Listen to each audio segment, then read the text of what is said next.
రుచుల ప్రియులకు స్వాగతం. ఇప్పుడు మనం చూడబోయే వంట దొండకాయతో చిప్స్ చేయబోతున్నాము. చాలా సింపుల్గా ఉంటుంది. హైఫై ఫుడ్, చిన్న పిల్లల నుంచి పెద్దవాళ్ళ వరకు చాలా ఇష్టపడి తింటారు. ఇప్పుడు కావాల్సిన పదార్థాలు చేసే విధానం చూద్దాం. దొండకాయ చిప్స్ కావాల్సిన పదార్థాలు: దొండకాయలు అరకిలో తీసుకున్నాం మేము. ఇక్కడ వచ్చేసి క్వాంటిటీ రిలవెంట్ కాదు, ఎంతైనా తీసుకోవచ్చు. కారం తగినంత, ఉప్పు తగినంత, నూనె వేయించడానికి. చూడండి కావాల్సిన పదార్థాలు: దొండకాయలు, ఉప్పు, కారం. దొండకాయల్ని మీరు ఏం చేస్తారంటే బాగా వాష్ చేసి కడిగిన తర్వాత ఈ విధంగా చిప్స్ లాగా తయారు చేసుకోండి. ఇప్పుడు బాణీలో నూనె పోసి బాగా వేడెక్కనివ్వండి. నూనె వేడెక్కిన తర్వాత ఆ తరిగిన చిప్స్ లాగా తరిగిన దొండకాయని నూనెలో వేసేసేయండి.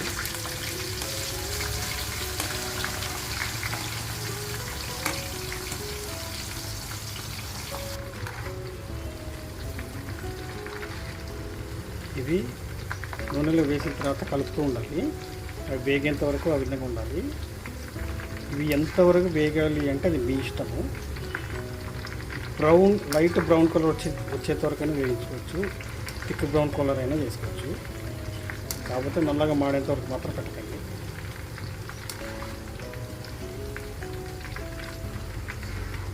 ఇవి గోలిస్తున్నంతసేపు మంటను ఫుల్ పెట్టకండి, ఫుల్ మంటల్లో పెట్టండి. మీడియం లో ఫుడ్గా మార్చకండి, ఫుల్గానే ఉంటాయి. మనం ఇంతకుముందు వీడియోలు కూడా చెప్పుకున్నాము. ఇవి కాలనాయా లేదా ఎలా మనం గుర్తుపట్టేది అంటే బుడగలు తగ్గిపోతాయి. డీప్ ఫ్రైకి చేసే ఏ పదార్థమైనా అదే విధంగా ఉంటుంది. బుడగలు తగ్గి కొంచెం కలర్ వచ్చింది అంటే అది మొత్తం వేగినట్టుగా లెక్క. చూడండి ఇప్పుడు తయారైపోయినాయి. లైట్ బ్రౌన్ కలర్ వచ్చింది. మీరు అలా షేక్ చేస్తుంటే చూశారుగా గల్ శబ్దం వస్తుంది.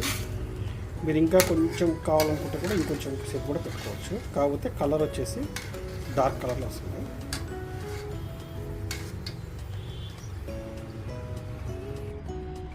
ఇప్పుడు అలా వేయించిన చిప్స్ని ఒక పెద్ద గిన్నెలోకి తీసుకొని ఉప్పు కారం వేసి కలుపుకోవాలి. ఇక్కడ మేము ఉప్పు కారం మాత్రమే వాడుతున్నాము. కావాలనుకున్న వాళ్ళు దీంట్లో ధనియాల పొడి కలుపుకోవచ్చు, గరం మసాలా కూడా కలుపుకోవచ్చు. ఆ మసాలా టేస్ట్ అనేది మీకు ఏ విధంగా కావాలంటే ఆ విధంగా చేసుకోవచ్చు.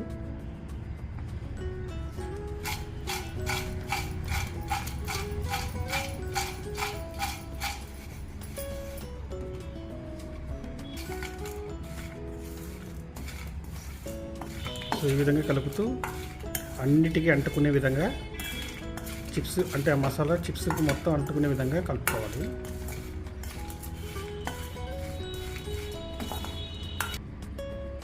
చూసారుగా దొండకాయ చిప్స్ రెడీ అయిపోయింది.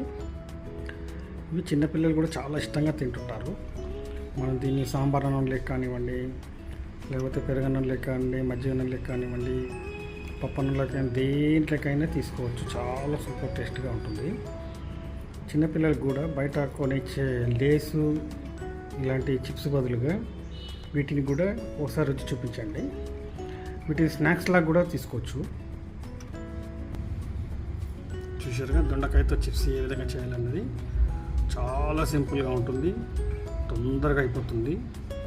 కాలడం కూడా 2-3 నిమిషాల కంటే ఎక్కువ టైం పట్టదు. మరి ఈ వీడియో నచ్చితే లైక్ చేయండి, అలాగే షేర్ చేయండి. సబ్స్క్రైబ్ చేసుకొని వాళ్ళు సబ్స్క్రైబ్ చేసుకోండి. బెల్ సింబల్ కూడా నొక్కండి. ఇంకో వీడియోతో మళ్ళీ మీ ముందుంటాను. మీ సత్య.